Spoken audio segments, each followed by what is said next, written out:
Hi everyone, welcome back to my channel. Class 12 physics में एक बार फिर से स्वागत है आप सभी का। आज कर हम क्लास 12 फिजिक्स का 9th चैप्टर कर रहे हैं, जिसका नाम है ray optics and optical instruments. इसमें हमने छोटे छोटे 3 लेक्चर्स कंप्लीट किए हैं। पिछले वीडियो में हमने गोलीय दर्पण की फोकस दूरी तथा वक्रता त्रिज्या के बीच संबंध ज्ञात किया था, जो कि आया था F बराबर R/2। और ये काफ़ी आसान सा और छोटा सा वीडियो था, जिसे आप लोगों ने बहुत सारा प्यार दिया, ढेर सारे लाइक्स भी मिले। हमारी उम्मीद से भी ज़्यादा, जितना हम नहीं सोचते थे उससे भी ज़्यादा हमें मिला है।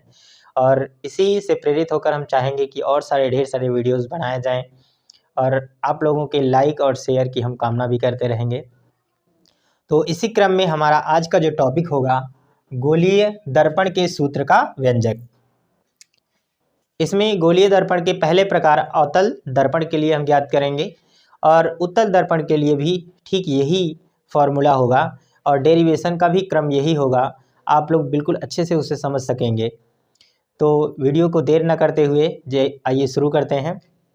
इससे पहले आप सभी लोग जो हमारे चैनल पर नए हैं वो वीडियो को लाइक कर दें, शेयर कर दें और सब्सक्राइब कर दें, ताकि और बेल आइकन भी दबा दें, ताकि आने वाली नई वीडियो की नोटिफिकेशन आपको बराबर मिलती रहे। तो शुरू करते हैं। ये क्लास 12th की जो नई जर्नी चल रही है आप लोगों के लिए, आप पूरे यूट्यूब पर जहाँ पर भी देख रहे होंगे इससे पहले, तो वो सभी लोग अभी पर फर्स्ट बुक से ही पढ़ा रहे हैं, ठीक है। और ये हमने सोचा कि सेकंड बुक को शुरू किया जाए, ताकि बच्चों की कंटिन्यूअस स्टडी चलती रहे। पिछले बुक यानी फर्स्ट बुक के भी वीडियोस हमने कुछ डाले हैं, कुछ बाकी रह गए हैं, तो उन्हें भी हम धीरे धीरे अपलोड करते रहेंगे। पर आपकी नई जर्नी स्टार्ट रहे, इसलिए हम सेकंड बुक के वीडियोस बना रहे हैं, ठीक है। तो चलिए शुरू करते हैं, और पीछे आपको फर्स्ट बुक के भी वीडियोस मिलते रहेंगे, जल्द ही हम उसे प्रोवाइड करवाएंगे। तो चलिए शुरू करते हैं। अवतल दर्पण के लिए सबसे पहले क्या करते हैं, एक अवतल दर्पण की रचना करते हैं। जो लोग नए हों तो प्लीज़ पीछे की वीडियोस देख लें, नहीं तो ये वीडियो भी आपको समझ में नहीं आएगी, ठीक है। ये टॉपिक भी समझने के लिए पीछे की वीडियोस देखना ज़रूरी है, जहाँ से आप चिन्ह परिपाटी और गोलीय दर्पणों द्वारा प्रतिबिंब का बनना, ये सब टॉपिक देख लेंगे तो इसे समझना काफ़ी आसान होगा, ठीक है। तो ये आपका है मुख्य अक्ष, और यहाँ पर मान लेते हैं ये इस दूरी पर है आपका मुख्य फोकस, और ये हमारा क्या है, वक्रता केंद्र। मान लीजिए वक्रता केंद्र और अनंत के बीच एक वस्तु रखी गई है, जिसका नाम AB हम रखते हैं, ठीक है। और इससे एक समांतर प्रकाश की किरण चलती है। ये दर्पण का भी नाम हम M1 M2 रख देते हैं, और यह A से चलकर मान लीजिए N बिंदु पर टकराती है, और टकराने के पश्चात यह मुख्य फोकस से होकर चली जाती है, ठीक है। और क्योंकि समांतर जाने वाली किरण मुख्य फोकस से होकर जाती है, दूसरी प्रकाश की किरण वक्रता केंद्र से होकर जाए, और मान लेते हैं ये N है और ये S बिंदु पर टकराती है, ठीक है। तो वापस क्या होगा, उसी मार्ग में वापस लौट जाएगी, और दोनों प्रकाश की किरणें जिस बिंदु पर मिलेंगी वहीं से हम क्या करते हैं, एक लंब डाल देते हैं। और यह शीर्ष से आया हुआ है, इसलिए इसे हम मान लें A', और ये क्या हो जाएगा, हमारा B' होगा। आप चाहें तो प्रतिबिंब है II' भी मान सकते हैं, ठीक है। अब इसमें आप लोग क्या करेंगे कि सबसे पहले जो वस्तु की दूरी होती है ध्रुव से, उसे आप जानते हैं U से दर्शाया जाता है, ठीक है। और प्रतिबिंब यहाँ से यहाँ तक का बना हुआ है, तो प्रतिबिंब की दूरी को हम क्या करेंगे, V से दर्शाएंगे। और फोकस दूरी F से दर्शाई जाती है यहाँ से, तो फोकस दूरी यहाँ से होगी इस सिधाई पर, तो इसे हम F लिख देते हैं।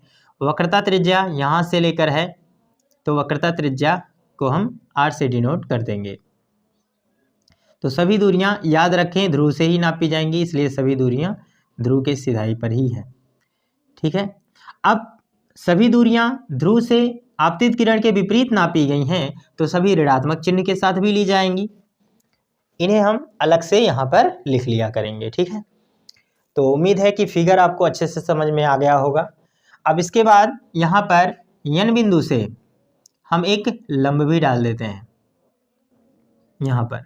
मान लीजिए यहाँ से डाला गया जो लंब है वो एन डी है, वहाँ पर एन है, यहाँ पर हम इसे मान लेते हैं डी, तो ये हो जाएगा, एक लंब डाल दिया जाएगा यहाँ पर। ठीक, आइए शुरू करें। सबसे पहले क्या करना है, इस फिगर को जैसे जैसे बनाया गया है ठीक उसी तरह से अपने शब्दों में एक्सप्लेन करेंगे।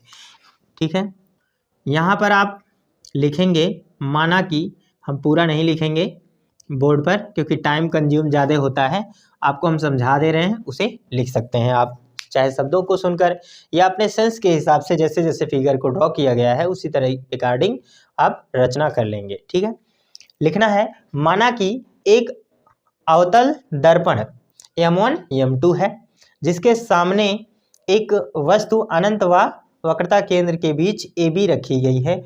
AB के A बिंदु से चलने वाली मुख्य अक्ष के समांतर प्रकाश किरण दर्पण के N बिंदु पर टकराती है और मुख्य फोकस से होकर चली जाती है। दूसरी प्रकाश किरण वक्रता केंद्र C से होकर जाती है और दर्पण से के S बिंदु पर टकराने के पश्चात वापस उसी दिशा में लौट जाती है। दोनों प्रकाश किरणें A' पर मिलती हैं। A' से मुख्य अक्ष पर डाला गया लंब A', B' ही वस्तु का वास्तविक छोटा उल्टा तथा उल्टा प्रतिबिंब है और क्या है, केंद्र और फोकस के बीच बना हुआ है। तो इतनी बातें आपको लिखनी पड़ेंगी। वस्तु की दूरी को U से, प्रतिबिंब की दूरी को V से तथा फोकस दूरी F तथा वक्रता त्रिज्या को R से डिनोट किया जाता है। इतना आप अपने शब्दों में एक्सप्लेन करके यहाँ पर लिख लेंगे। अब देखिए यहाँ पर कुछ ट्रिक्स हैं इन्हें प्रूव करने के लिए।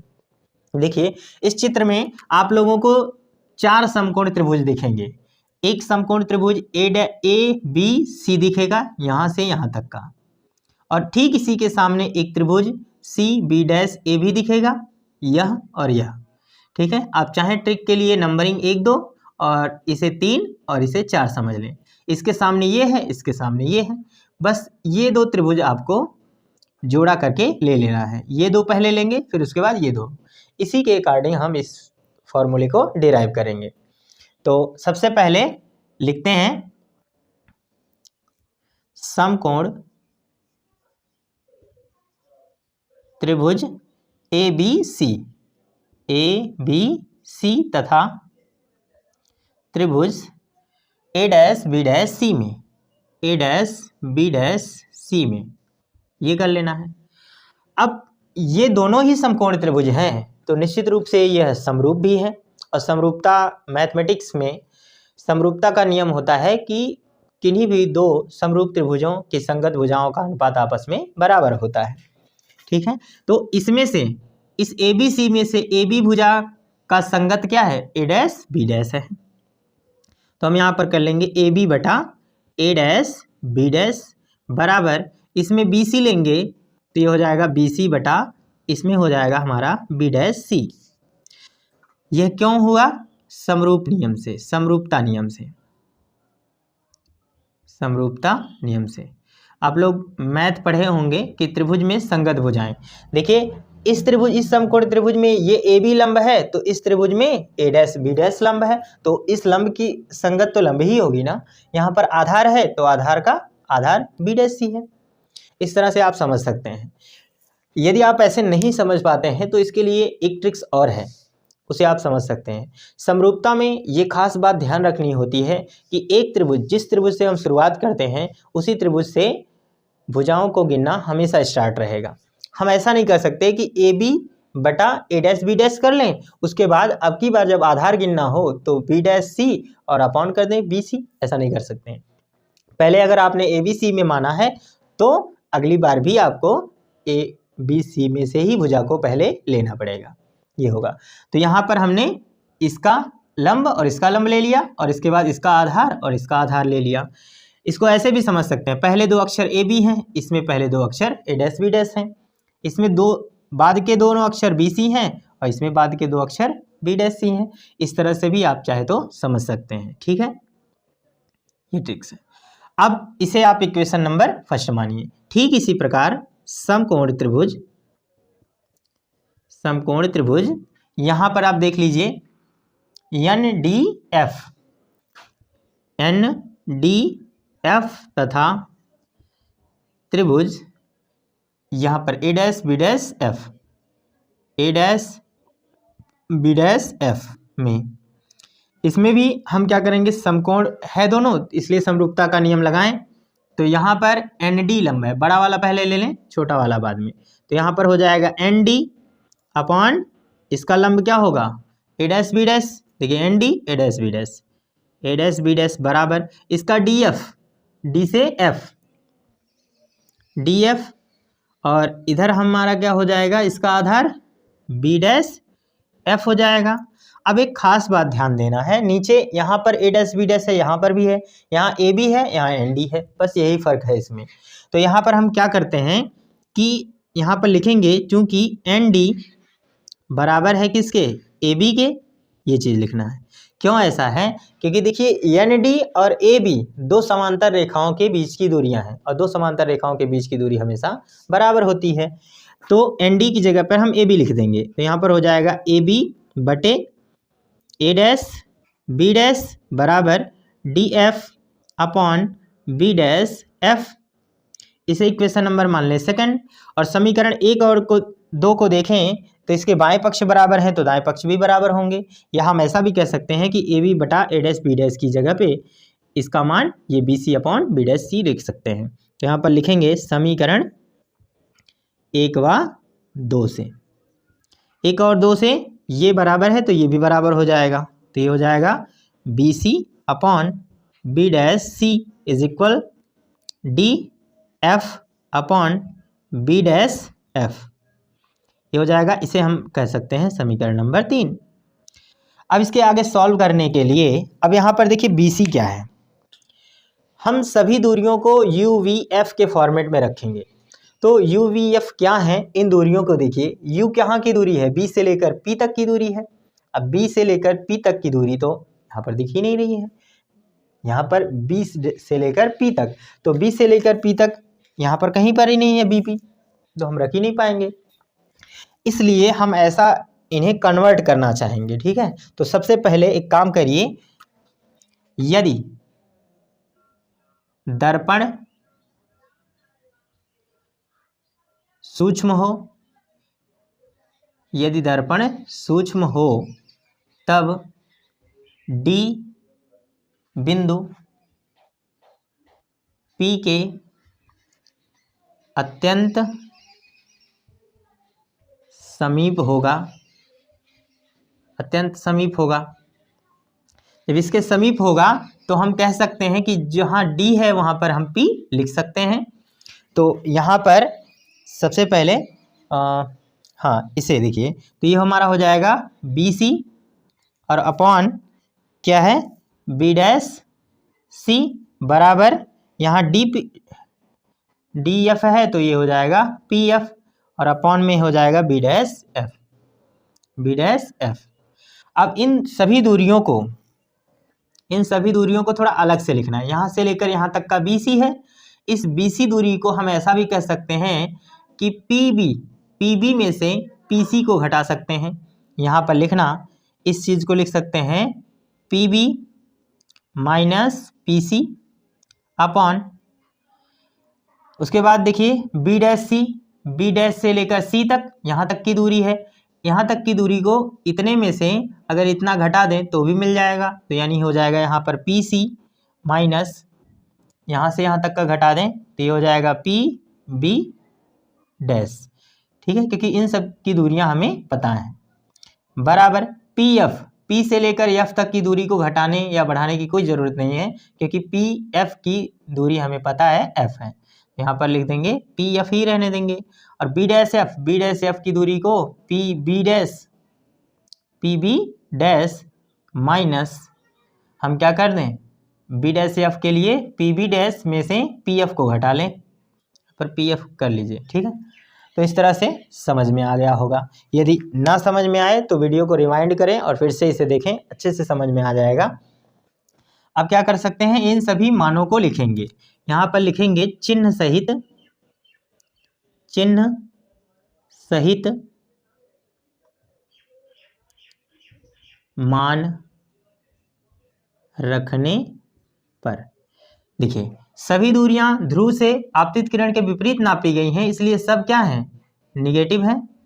तो सब जगह पर क्या करें, निगेटिव वैल्यू रखेंगे। पी बी क्या है, देखिए पी से लेकर बी तक की दूरी, चाहे तो आप अलग से लिख भी सकते हैं। तो पी बी, या आप ऐसे लिख लीजिए यहाँ पर, पी बी बराबर है -u, और पी सी बराबर क्या है, -r, और पी बी डैश -v के बराबर है, और साथ में पी एफ ये बराबर है -f के। तो ये सारी चीज़ें इसमें रखनी पड़ेंगी हमें। तो यहाँ पर रखेंगे तो क्या हो जाएगा, देखेंगे। देखिए पी बी की वैल्यू क्या रखनी है, -u, तो यहाँ पर रख लेते हैं -u। अब -pc है, क्या है, -pc, और pc की वैल्यू क्या है, -r, तो एक माइनस पहले से है, इसलिए हम यहाँ पर क्या रख लेंगे, +r अपॉन, यहाँ पर pc है तो यहाँ पर इसके पहले कुछ नहीं है, इसलिए -r रखेंगे, और यहाँ पर माइनस लगाएं, और पी बी डैश की वैल्यू -v है, तो ये हो जाएगा हमारा +v हो जाएगा, बराबर।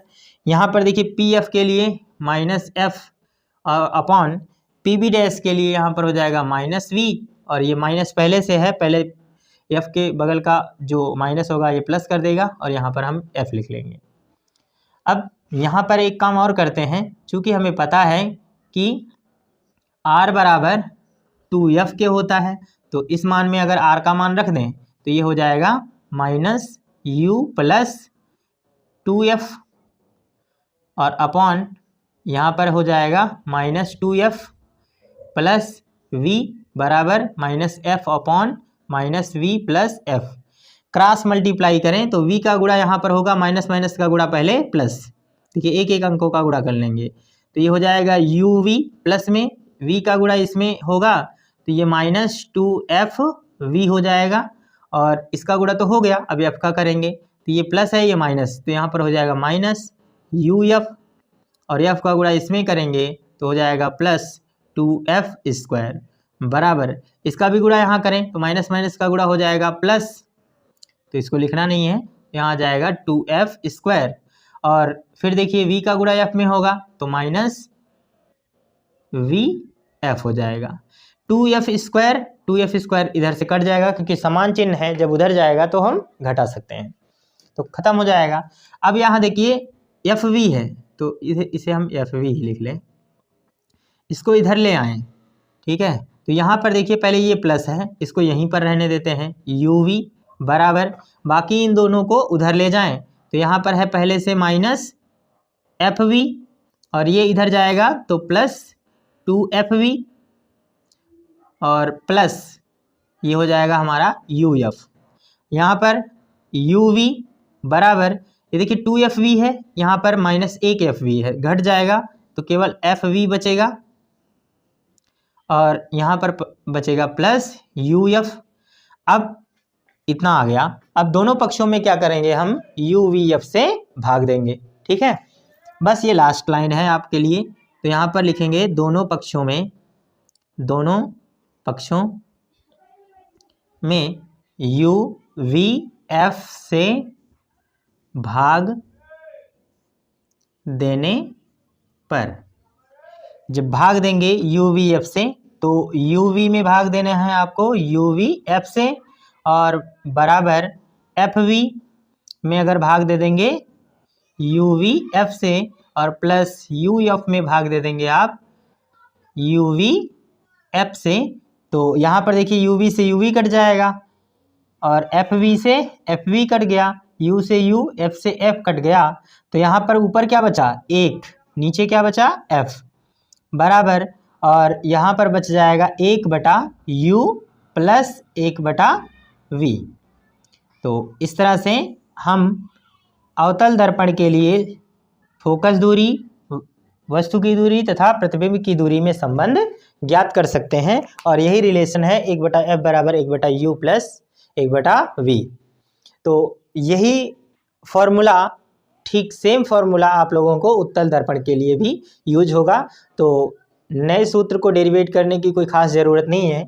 यदि आप फिर भी डेरिवेट करना चाहते हैं तो हमारे इसी रूल्स को फॉलो करें, सेम प्रोसेस रहेगा। फ़र्क सिर्फ इतना रहेगा कि उत्तल दर्पण बनाते समय आप क्या करेंगे, वस्तु आपका बाएं तरफ रखा रहेगा तो उसे माइनस लेंगे, बाकी प्रतिबिंब और फोकस तथा वक्रता त्रिज्याओं की दूरियों को प्लस में ले लीजिएगा।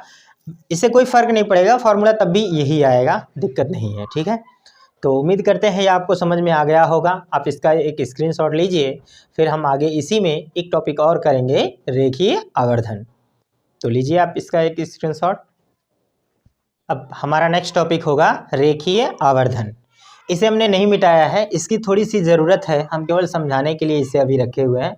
आप अपने उसी टॉपिक में इसे रखिएगा, बस इक्वेशन नंबर फर्स्ट को याद रखिएगा कि यहाँ पर A B upon A dash B dash is equal क्या है हमारा, B C upon B dash C है। बस इतना आपको याद रखना है और आप उसी टॉपिक में से लिखे रहिए।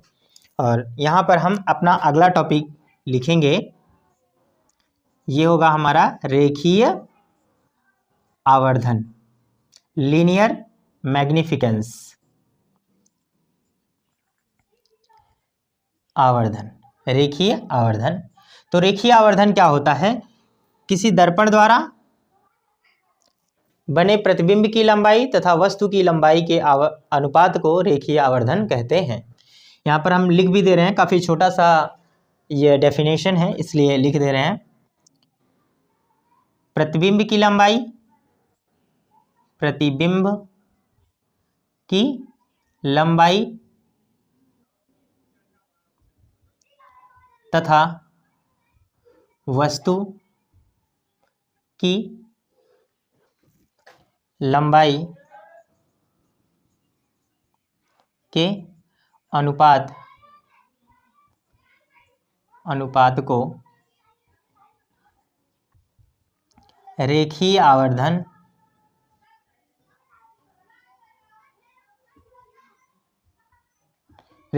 को m से दर्शाते हैं, स्मॉल m, रेखीय आवर्धन m कहते हैं। ठीक, अब यहीं पर बात करते हैं, यदि प्रतिबिंब की लंबाई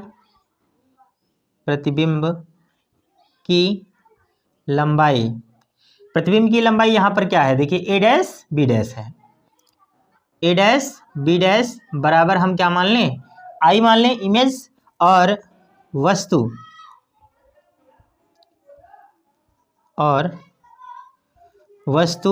की लंबाई क्या है, ए बी बराबर ओ मान लें, तब आवर्धन यहाँ पर लिखें, रेखीय आवर्धन m बराबर क्या हो जाएगा, देखिए पहले प्रतिबिंब की लंबाई यानी आई अपॉन क्या हो जाएगा, ओ हो जाएगा। तो एक यह फार्मूला हो जाएगा।